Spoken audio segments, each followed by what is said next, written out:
ஆரோக்கியத்திற்கும் பக்க விளைவுகள் இல்லாத மருத்துவத்திற்கும் ஸ்ரீ சேஷசாயி சித்தா மற்றும் ஆயுர்வேதா கிளினிக், வேலூர் மற்றும் சென்னை பூவிருந்தவல்லி.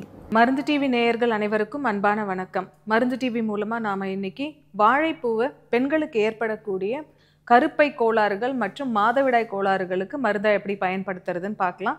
பெண்களுக்கு பார்த்தோம்னா இளம் வயது பெண்களுக்கும் உடல் எடை அதிகமாக இருக்கக்கூடிய பெண்களுக்கும் இருக்கக்கூடிய பிரச்சனை பிசிஓடி, பாலிசிஸ்டிக் ஓவேரியன் டிசீஸ். அவர்களுக்கு இரெகுலர் பீரியட்ஸ் இருக்கும், மாதவிடாய் சீராக இல்லாமல் விட்டு விட்டு வரக்கூடியதாக இருக்கும். அதே போல் அதிகப்படியான உடல் எடை, அதிகப்படியான பசி எடுத்தல், முகத்தில் அதிகப்படியான பிம்பிள்ஸ், முடி உதிர்வு, முகத்தில் அதிகப்படியான முடி வளர்ச்சி போன்ற பிரச்சனைகள் இருக்கும். கழுத்தை சுற்றி அவர்களுக்கு கருமை நிறமும் உண்டாகும். இந்த மாதிரி சிம்டம்ஸ்லாம் இருக்கும்பொழுது நம்ம பிசிஓடி இருக்கா அப்படின்னு மருத்துவர் அணுகி செக் பண்ணிவிட்டு அதற்கான வைத்தியம் பண்ணிக்கிறது நல்லது.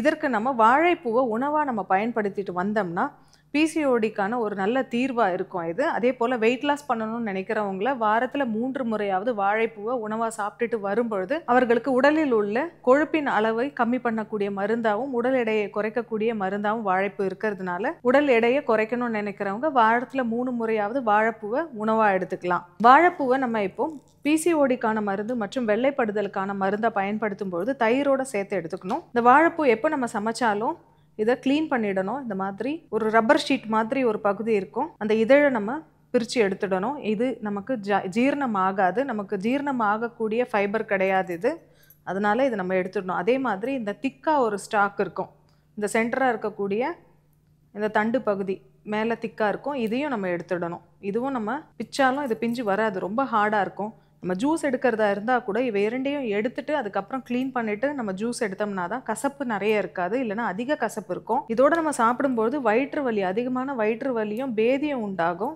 அதனால் அதை நீக்கிட்டு சமைக்கணும். இந்த மாதிரி க்ளீன் பண்ணி வச்சுருக்க வாழைப்பூவை நம்ம மோரில் போட்டு வச்சுருக்கோம்.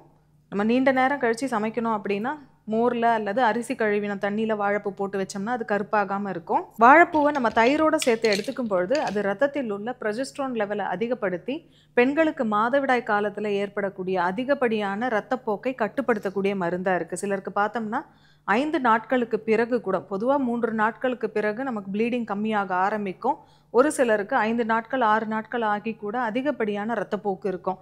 அப்படி இருக்கும் பொழுது அவர்கள் இந்த வாழைப்பூவை பச்சையை அப்படி க்ளீன் பண்ணிவிட்டு இதோட தயிர் சேர்த்து கொஞ்சமாக உப்பு சேர்த்து இதை அரைச்சி ஜூஸாக எடுத்து வடிகட்டி குடிச்சிட்டு வரும்பொழுது அவர்களுக்கு ப்ளீடிங் கண்ட்ரோல் ஆகும். வாழைப்பூவில் இருக்கிற துவர்ப்பு சுவை ப்ளீடிங்கை கண்ட்ரோல் பண்ணக்கூடிய மருந்தாக இருக்குது. அது மட்டும் இல்லாமல் இதில் பார்த்தோம்னா இரும்பு சத்து, தாமிர சத்து, மெக்னீஷியம் சத்து மற்றும் மேங்கனீஸ் சத்துலாம் இருக்கிறதுனால நமக்கு ரத்தம் உறைவதற்கு ரொம்ப உதவியாக இருக்கும் இந்த வாழைப்பூ. இதோட தயிர் சேர்த்துக்கலாம், 2 சிட்டிகை அளவு இந்துப்பு. இந்த வாழைப்பூவோட கொஞ்சம் தண்ணி, வாழைப்பூ ஊற வச்சுருந்த தண்ணியை விட்டு அரைச்சிக்கலாம்.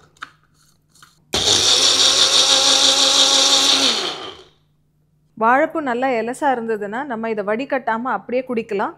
இது பிசிஓடி இருக்கிறவங்க மட்டும் இல்லை, சர்க்கரை நோயாளிகள் தொடர்ந்து வாழைப்பூ தயிரோடு சேர்த்து இந்த மாதிரி ஜூஸாக பழகிட்டு வரும்போது அவர்களுக்கு ரத்தத்தில் உள்ள சர்க்கரை அளவை குறைக்கக்கூடிய மருந்தாக இது செயல்படும். மாதவிடாய் காலத்தில் பெண்களுக்கு ஏற்படக்கூடிய ரத்தப்போக்கை கட்டுப்படுத்தக்கூடிய மருந்தாகவும் பிசிஓடி இருக்கக்கூடிய பெண்களுக்கு மாதவிடாயை சீர் செய்யக்கூடிய மருந்தாகவும் இருக்கிறதுனால வாரம் 3 முறை பிசிஓடி இருக்கிறவங்க மற்றும் சர்க்கரை நோயாளிகள் இந்த வாழைப்பூவை தயிரோடு சேர்த்து மருந்தாக எடுத்துக்கிறது நல்லது. நம்ம தயிரோடு சேர்த்து அரைச்ச இந்த வாழைப்பூ ஜூஸை நம்ம கொஞ்ச நேரம் வச்சுருந்தோம்னா இப்படி தான் கெட்டி ஆகிடும்.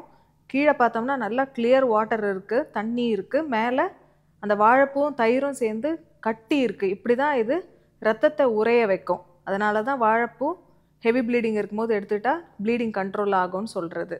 பெண்களுக்கு ஈஸ்ட் இன்ஃபெக்ஷன், கேண்டிடா இன்ஃபெக்ஷன் ஏற்படும் பொழுது அவர்களுக்கு வெள்ளைப்படுதல் இருக்கும். அப்போ பிறப்புறுப்பில் அதிகப்படியான நமைச்சல் உண்டாகும், வெள்ளை திரவம் கசிவு இருக்கும். அவர்களுக்கு இடுப்பு வலி, தொடை வலி போன்ற பிரச்சனைகள் இருக்கும். அந்த மாதிரி இருந்தாலும் வாழைப்பூவை நம்ம தயிரோடு சேர்த்து சாப்பிட்டுட்டு வந்தோம்னா வெள்ளைப்போக்கும் கண்ட்ரோல் ஆகும், அது உண்டாக்கக்கூடிய கிருமி தொற்றும் நமக்கு சரியாகும்.